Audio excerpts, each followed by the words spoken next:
네, 반갑습니다. 바쁘신데 이렇게 시간 내주셔서 감사합니다. 오늘 제가 어제 더불어민주당의 당대표 후보로 국무총리를 그만두고 이제 일주일이 안 된 시간에 이제 후보 출마 선언을 하고 오늘 갖게 된 첫 번째 토론회입니다. 오늘이 국무총리를 그만두고서는 딱 일주일 되는 날 같습니다. 이번에 후보가 되자마자 제가 처음으로 토론회라는, 연속 토론회라는 형식을 제기한 것은 이번 전당대회가 우리 당뿐 아니라 국가에 있어서 매우 중요한 역사적 분기점이기 때문에 이번 전당대회가 시시콜콜한 그런 신변 잡기가 아니라 당과 국가의 중요한 어떤 방향을 상징하는 아젠다 세팅을 명확하게 하는 것이 가장 중요하다고 생각했기 때문에 제 나름대로는 우선적으로 다뤄야 할 1차 과제 4가지를 먼저 토론회의 주제로 제기한 것입니다. 오늘 토론회의 주제인 메가 프로젝트 또는 메가 체인지라고 볼 수 있는 것이 첫 번째 주제가 되고, 다음 주에는 2030 민주당 또는 청년 친화 민주당이라고 할 수 있는 소위 청년 문제, 청년 정책을 어떻게 할 것인가. 그 다음 주에는 지금 통합 연대 확장이라고 설명될 수 있는 더불어민주당의 대통합 방향을 어떻게 할 것인가. 네 번째로는 이 정당 개혁에 있어서 매우 핵심적인 주제인 당원 주권 정당을 어떻게 계속 심화해 나아가고, 더 나아가서 이 AI 민주주의 시대에 대한민국이 전 세계에 AI 민주주의를 선도하는 세계 선도 정당이 되기 위해서 어떻게 AI 민주주의를 실현하고 AI 민주당을 실현할 것인가, AI 정당을 실현할 것인가에 대한 4가지 주제를 먼저 제기하게 된 것입니다. 사실은 1차 주제를 이렇게 한 이후에 오늘 기회가 되면 끝난 후에 기자분들께 말씀드리겠습니다만은, 저는 2차로 다시 우리 당의 개혁 과제, 사법, 언론, 그다음에 지역주도 성장과 관련된, 그리고 금융 내지는 증시와 관련된 2차 분의 4개의 아젠다를 제시해야 되겠다, 이렇게 생각을 하고 있습니다. 특별히 오늘 발제를 해주시는 문신학 우리 산업부 산업부 차관님께서는 사실은 관료로서도 훌륭할 뿐만 아니라 지난 시기에 부당한 탄압을 받고 어려운 시기를 극복하셨는데 그 역량과 어떤 마음, 이런 것들이 또 잘 평가돼서 우리 정부에서 함께 일을 하게 된 매우 소중하고 귀중한 분이십니다. 국무회의 등에서 국민 여러분들께서 많이 보셨겠지만은 탄탄한 내공을 갖고 계셔서 이번 에너지 위기를 극복하는 데서 큰 역할을 하셨습니다. 오늘 발제와 토론에 참여해 주신 모든 분들께 감사를 드리지만, 대표에서 우리 제가 전에 하셨다가 다시 차관이 되니까 자꾸 저자가 붙네요. 우리 문신학 차관님께 뜨거운 박수 한번 부탁드리겠습니다. 서너 가지 포인트를 말씀드리겠습니다. 첫 번째로 메가 프로젝트에 관한 것입니다.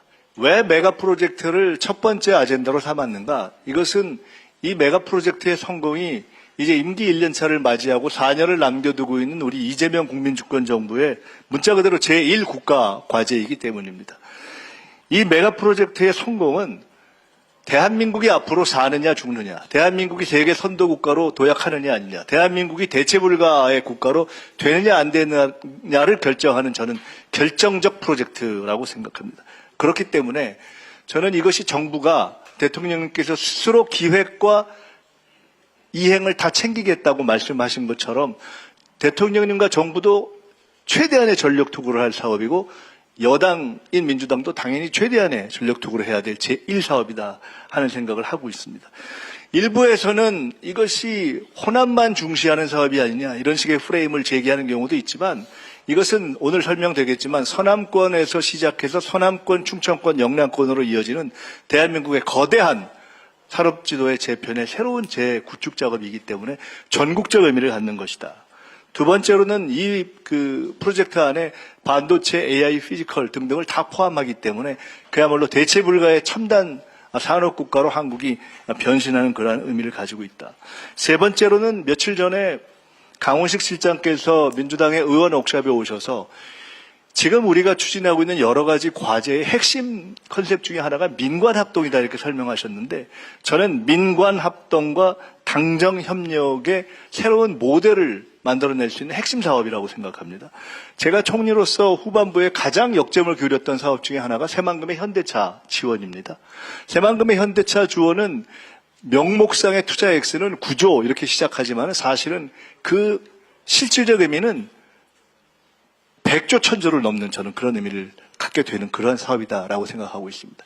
그런데 이 새만금 현대차 지원 사업이 이번에 특별한 의미를 가졌던 것은 우리 정부 사상 최초로 범부처적으로 범부처가 투자를 결정한 현대차라는 기업과 함께 하나의 플랫폼을 만들어서 기업이 투자하는 데 생기는 여러 가지 문제, 예를 들어 새만금에 있어서 용지 문제 이런 것들을 최단 기간 내에 해결하는 성과를 냈습니다.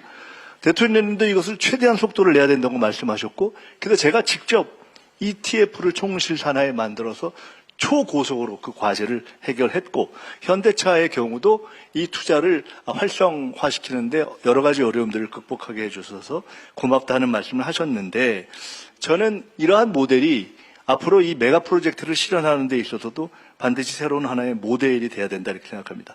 첫 번째, 메가 프로젝트의 실현은 대한민국 메가 체인지를 실현할 제1과제이다. 이렇게 다시 한번 강조드립니다. 두 번째는 기업과 정부의 관계입니다. 제가 마지막 국무회의에 참석하는 날 대통령님과 함께 국무회의에 들어갈 때 보통 통상 왼쪽에는 비서실장이 오른쪽에는 국무총리가 함께 갑니다. 근데 제가 마지막 국무총리 때 이렇게 대통령님을 모시고 들어가면서 제가 이번 마지막 사진이 끝내줬습니다. 제가 그랬습니다. 다들 기억하시겠지만 그때의 사진이 이 이재용, 최태원 두 이 초거대 기업 회장과 이렇게 거의 90도로 딱 절을 하는 그런 사진이었습니다. 많은 분들이 그 사진을 보고 특이하다. 저것은 어떤 의미가 있나 이렇게 생각을 하실 수 있다고 생각합니다. 저는 제가 정치를 쉬고 있던 야인 생활을 하던 시절에 미국의 하버드 케네디 스쿨이라는 곳에서 미국으로 따지면 청와대 경제수석 같은 것들을 지냈던 그런 분이 가르치는 수업을 들었던 적이 있는데 그 수업의 이름이 비즈니스 가버먼트 릴레이션십이었습니다.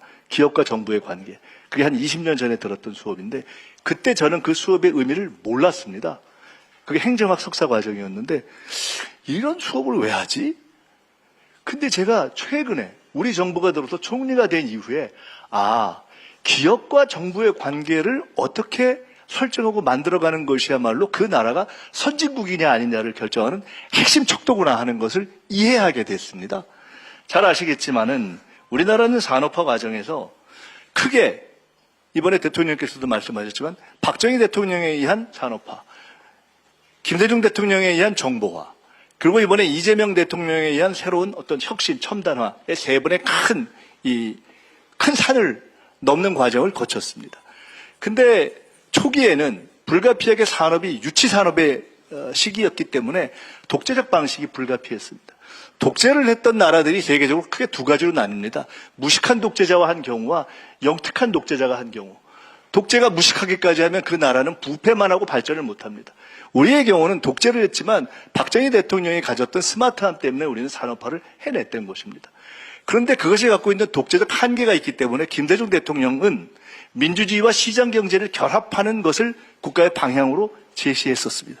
그러나 지금 이재명 대통령 시대가 오기까지는 독재 시대를 거쳐서 하방적 산업화를 거쳐서 민주주의와 시장경제를 결합하는 시기를 지났지만 두 가지의 차이가 있었습니다. 하나는 우리나라의 기업이 지금 현대 또는 삼성, SK처럼 세계적인 초거대 기업이 아니었습니다. 두 번째로는 경제를 운영하는 정부와 기업 간의 관계에 완벽한 민주적 관계가 성립하지 않았습니다. 근데 우리는 비로소 3단계에 접어든 것입니다. 초거대 기업이 된 대한민국의 기업들과 그리고 완벽하게 기업으로부터 부정이나 결탁, 뇌물로부터 완벽하게 투명한 이재명 정부라는 정부가 들어선 것입니다. 이것에 기초한 새로운 기업과 정부의 관계가 이재명 정부가 만들어내고 있는 새로운 기업과 정부의 관계이고 바로 그 점 때문에 대통령님과 제가 한 적이 이런 농담을 한 적이 있었습니다. 우리는 꿀릴 게 없잖아. 과거 같으면 대통령이 기업 오너들과 계속 만나서 논의를 한다면 이 정부 들어서 우리가 미국과 관세 협상을 할 때도 계속 기업들과 만났고 이번에도 기업들과 만나서 심지어 큰절까지는 했지만 대한민국 국민 중에 누구도 이 정부가 이 대통령이 뭔가 구린 거래를 하고 있다고 생각하는 사람이 단 한 명도 없지 않습니까? 정부는 완벽하게 지금 공공 부분에서 1위의 신뢰도 집단으로 올라섰지 않습니까? 저는 이것이 바로 대한민국의 2025년 현재 대한민국이 대체 불가의 세계적 선도국가로 갈 수 있는 드디어 기업과 정부의 관계에 완벽한 민주적 파트너십의 기초가 닦였다. 이것이 저는 매우 중요한 점이라고 생각합니다. 이제 우리는 민관 합동으로 AI 고속도로, 에너지 고속도로, 첨단 산업화 고속도로를 여는 새로운 길을 시작합니다. 이 시점에서 야당의 일부 인사들이 마치 정부가 또는 대통령이 재벌 또는 기업의 팔목을 비틀어서 그렇게 강제한 것처럼 얘기하는 것은 몰라도 너무나 모르던 얘기이고 낡아도 너무나 낡은 얘기이고 완전히 옛날 독재시대에 살고 있는 사고방식이다. 대한민국의 지금 초거대 기업들이 어떻게 그런 팔목 비틀음에 당하겠습니까? 가능하지가 않은 이야기입니다. 그래서 우리 초거대 SK, 삼성, 현대 이런 기업들이 독자적인 판단으로 경제적인 판단으로 기업의 실익을 바탕으로 하되 오히려 그들이 정부로 하여금 최대한의 인프라 지원을 할 수 있게 하는 이런 조율의 과정을 거쳐서 이루어지고 있는 일이다 이렇게 말씀드리겠습니다. 첫 번째 메가 프로젝트가 제1과제이다. 두 번째 기업과 정부의 관계가 대한민국에서 비로소 첨단 국가로 갈 수 있는 단계에 접어들었다. 세 번째는 무엇이냐? 지방 주도 성장입니다. 광주 전남의 통합 과정을 우리가 시작했습니다. 저는 그 광주 전남의 통합을 놓고 광주 전남 광주의 국회의원들도 마지막에 고민을 하셨는데 제가 이번에 결단하시는 것이 좋다. 총리일 때 그렇게 말씀을 드렸었는데 사실은 이번에 통합 과정에 함께하지 않은 다른 통합을 고민했던 지역들은 이제 시간이 지나면 지날수록 아쉬움이 깊어질 것이다 이렇게 생각합니다. 사실은 왜 그러냐? 통합을 한 지역은 달려갈 것이고 통합을 한 지역은 더 많은 인센티브를 받을 것이고 그 인센티브 때문에 이번에 삼성과 SK가 그랬던 것처럼 다른 기업들이 그 통합 지역의 인센티브를 보고 투자를 결정할 것이고 그래서 저는 이제 통합 지역에는 새로운 도약의 여건이 생겨났다. 그것은 새만금의 현대차가 투자를 결정한 전북도 마찬가지이다. 그런 의미에서 어떻게 보면 저는 그간 가장 지역 발전에서 뒤처져 있었던 광주, 전남, 전북 같은 경우가 우리나라의 새로운 지도를 짜는 데 있어서 책임감을 가질 때가 되었다 이렇게 생각을 합니다. 총리로서 마지막 시기에 지방주도 성장과 관련된 사업들을 주로 다뤘습니다. 서울대 10개 만들기 곧 1차분이 발표될 것입니다. 메가 특구, 짜르 수준의 규제 개혁을 하자. 지금 이제 저희가 시작할 것입니다. 공공기관 2차 이전, 제가 총리로 있는 동안에 논의가 진전되었습니다. 곧 하나하나 발표될 것입니다. 중요한 것은 이제는 이번에 왜 광주 전남이 됐느냐 참으로 어떻게 보면 웃픈 진실인데 너무 발전을 안 해서 기업도 없고 땅값도 싸서 그랬다는 거 아닙니까? 이제는 험지가 옥토가 되고 인생이 돌고 돌듯이 그렇게 해서 지방주도 성장을 넘어서 변방주도 성장으로 가는 저는 새로운 역사가 열리고 있다. 그런 의미가 있다라고 생각을 합니다. 네 번째로 드리고 싶은 말씀은 후보로서 당대표 후보로서의 저는 이번 이 토론회를 기점으로 해서 우리가 전당대회를 잘 치르고 우리 당이 정비가 되고 나면 저는 이제 정부와 경쟁해야 된다고 생각합니다. 집권당인 민주당은 국무회의를 공개하고 그리고 대통령이 놀라운 속도로 끌고 가고 있는 이 국정을 뒷받침할 뿐만 아니라 경쟁하고 필요한 부분에 있어서는 오히려 더 앞서갈 수 있도록 전면적인 정책 속도전을 해야 한다. 필요한 부분은 더 창의적으로 해야 한다. 그래서 국무회의에서 저를 포함한 많은 국무위원들이 국무회의 할 때마다 가지는 긴장감, 압박감, 때로는 대통령을 생각하면서 악덕상사가 아닌가 생각했던 그런 부담, 이런 것들을 전 당에서 느껴야 한다. 이제 우리 당의 의원들은 우리 당 내에서 더 가열찬 의정활동으로 더 치열한 정책활동으로 정부와 함께 또는 정부에 앞서서 뛰는 그런 제대로 된 집권당으로의 변화를 시작할 때가 됐다 이렇게 생각합니다. 저는 정부와 대통령께서 얼마 전에 강훈식 실장도 그렇게 얘기했는데 새로운 임기의 첫 해를 시작했다라고 이야기한 것이 진심일 것이라고 믿고 있습니다. 저는 이재명 대통령께서 임기를 마치는 마지막 날까지 본인의 생각 속에 단 1도 레임덕이 없을 거라고 확신하고 있습니다. 대통령께서는 마지막까지 뛰실 것입니다. 이제 우리는 국민주권 정부의 한 해가 준비가 끝났고 이제 새로운 임기가 시작되는 것입니다. 이제 뛰어야 하기 때문에 그런 점에서 우리도 그러한 각오로 뛰어야 한다 이런 말씀을 드립니다. 그 끝으로 제가 어제 출마 선언을 하면서 말씀드렸지만 우리는 이재명 정부가 우리가 열어야 할 민주의 황금시대, 민주당의 황금시대, 민주주의의 황금시대, 대한민국의 황금시대를 여는 첫 서막이 되도록 만들어야 할 사명을 가지고 있습니다.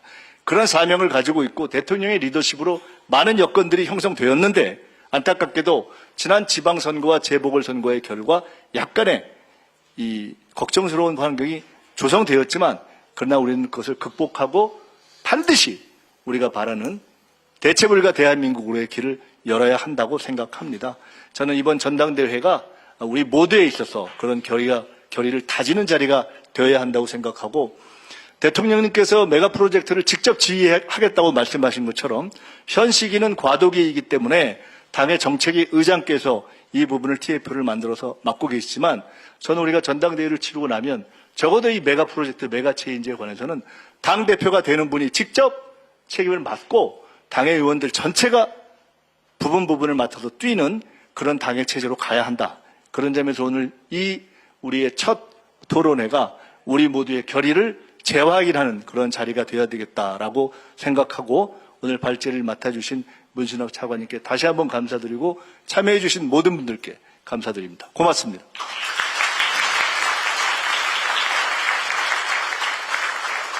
네, 감사합니다.